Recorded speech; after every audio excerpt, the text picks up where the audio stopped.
SSC পরীক্ষার syllabus সংক্ষিপ্ত করার দাবিতে সকাল 10টা থেকে চট্টগ্রাম শিক্ষা বোর্ডের সামনে অবস্থান নিয়ে বিক্ষোভ করে মিরসরাই ও সীতাকুণ্ড উপজেলার 11টি স্কুলের শিক্ষার্থীরা।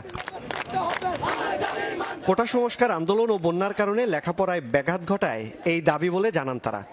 আমরা অটো পাসও চাচ্ছি না, আমরা চাচ্ছি আমাদের শর্ট সিলেবাস দেওয়া হোক, যাতে আমরা সবাই ভালোভাবে পরীক্ষায় অংশগ্রহণ করতে পারি। বন্যা কেবিলত অনেকের বই খাতা বন্যাতে এখানে পানিতে নষ্ট হয়ে গেছে সবকিছু।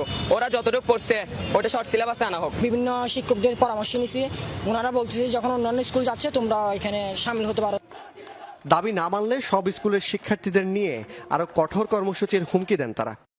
তারা যদি না মানবে বলে এবং কি তারা যদি এখনই যদি না বলে দেয় আমাদেরকে মুখের উপর, তাহলে আমরা বিপরীত কিছু চিন্তা করব। প্রিপারেশন নিতে হবে ভালো করে, আমাদের 2-1 দিনের মধ্যে আমাদের আন্দোলনটা মেনে নিলে আমরা ভালো হবে। 8টা জেলায় পানিতে প্রবণিত, এখন ওদের দিকেও বিবেচনা করে আমাদেরকে যদি শর্ট সিলেবাসের দাবিটা যদি গ্রহণ করা হয়।